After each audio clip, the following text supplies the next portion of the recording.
अस्सलाम वालेकुम, मेरा नाम डॉक्टर आयशा है और फिर आपके सामने हाजिर है एक न्यू डिस्कशन के साथ। उससे पहले हमारे चैनल को लाइक, सब्सक्राइब और शेयर करना ना भूलें। अपॉइंटमेंट के लिए नंबर स्क्रीन पे चल रहा है। आज का जो डिस्कशन है वो ये है कि आपको पता चलता है कि आपका यूपीटी पॉजिटिव है, यानी कि आप प्रेग्नेंट हैं, प्रेगनेंसी है आपको, लेकिन उसके बाद आपको ना ब्लीडिंग स्पॉटिंग स्टार्ट हो जाती है। आज जो मैं डिस्कस कर रही हूँ ना, मैं ये बताना चाह रही हूँ आपको कि फर्स्ट ट्राइमेस्टर यानी कि पहले 3 से 4 माह में जो आपको स्पॉटिंग या ब्लीडिंग होती है, उसमें क्या परेशानी की बाइस बन सकती है। क्योंकि अक्सर लोग ये होता है ना कि यूपीटी पॉजिटिव आया या आपने एक दफा स्कैन कराया कि सैक आया है, उसके बाद अगर आपको ब्लीडिंग होती है तो वो इस चीज को ना सीरियस ही नहीं लेते। वो कहते ब्लीडिंग आ गई, हमल खत्म हो गया, छोड़ो। लेकिन ऐसा नहीं होता।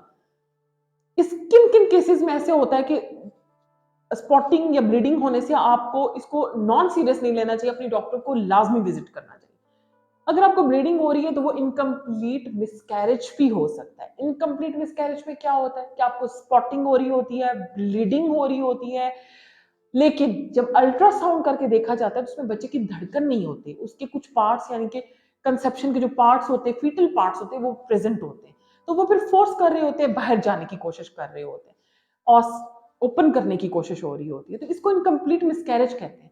अगर वो ज्यादा देर भी आपके अंदर स्टे करेगा तो आपको इन्फेक्शन हो सकता है, सेप्सिस हो सकता है, आप हॉस्पिटल आईसीयू तक पहुंच सकते हैं। तो इस चीज को नॉन सीरियस मत लें, आप इस चीज को क्लियर कराएं कि है क्या। दूसरी चीज इसमें आ जाता है थ्रेटेंड मिसकैरेज, कि अगर आपको स्पॉटिंग या ब्लीडिंग है और आपने कहा कि नहीं हमल तो खत्म हो गया, लेकिन आपने जब स्कैन कराया तो उसमें पता चला बच्चे की ग्रोथ भी बिल्कुल ठीक है, हार्ट बीट भी बिल्कुल ठीक है, इम्प्लांट हो रहा है ना, अब माँ के यूट्रस के साथ अपनी जड़ें पकड़ रहा है, तो इस वजह से भी स्पॉटिंग होती है।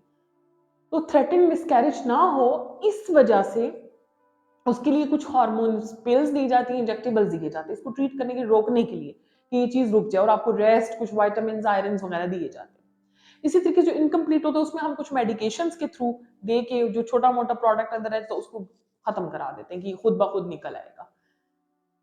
तीसरी चीज मोलर प्रेगनेंसी हो सकती है। मोलर प्रेगनेंसी जो है एबनॉर्मल फॉर्म ऑफ प्रेगनेंसी, उसमें ना ग्रोथ होती है ना, बस लोथड़े से ही अंदर क्लॉटिंग सी होती है, स्नो स्टॉर्म अपेरेंस होती है उसमें। बेसिकली ग्रोथ नहीं हो रही होती, हार्ट बीट नहीं हो रही होती, लेकिन प्रेगनेंसी शो हो रही होती है। तो इसको निकालना बहुत जरूरी है वरना आप शॉक में जा सकते हैं, सबसे इन्फेक्शन हो सकता है। तो वो भी रूल आउट करना कि स्पॉटिंग ब्लीडिंग हो रही है कि नॉर्मल प्रेगनेंसी है नहीं है, बच्चे की धड़कन है, ग्रोथ ठीक है कि नहीं है।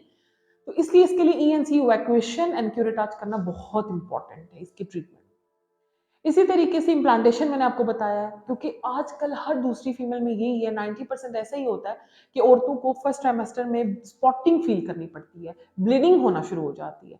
तो वो इन इन वजूहात की वजह से हो सकती है, जिसकी वजह से आप चेक करें, देखें कि अगर इनकम्प्लीट है उसको कैसे लेके चलना है, अगर थ्रेटेंड है बच्चा बच सकता है तो उसको कैसे सेव किया जाता है, और अगर मोलर है तो इसी तरीके से। चौथी कंडीशन लेकिन बहुत डेंजरस एक टॉपिक, यानी कि अपनी नॉर्मल जगह पे प्रेगनेंसी नहीं होती, वो अंडादानियों में हो सकती है, पेट में हो सकती है, ट्यूबों में हो सकती है, उसमें भी स्पॉटिंग होती है। तो उसको टाइम पे ट्रीट करना थ्रू सम मेडिकेशन, सम इंजेक्शन। अगर उसमें हार्ट बीट ग्रोथ होना शुरू हो जाए तो आप शॉक में, सेप्सिस में जा सकते हैं, वो अंदर फट सकती है ट्यूब, हेमरेज हो सकता है आपको एंटीपार्टम। तो ये चीजें रूल आउट करना और उस चीज को टाइमली ट्रीट करना। बाजुका प्रेगनेंसी इतनी इंक्रीज हो जाती है ना एबनॉर्मल जगह पे कि आपको लेप्रोटमी ऑपरेट करना पड़ता है, उसको निकालना पड़ता है, जिसमें अक्सर कहते नहीं है कि एक ट्यूब रिमूव कर दी थी, ट्यूब में हमल था। तो ये चीजें होती हैं, तो आपको इन चीजों को लाइट नहीं लेना होता।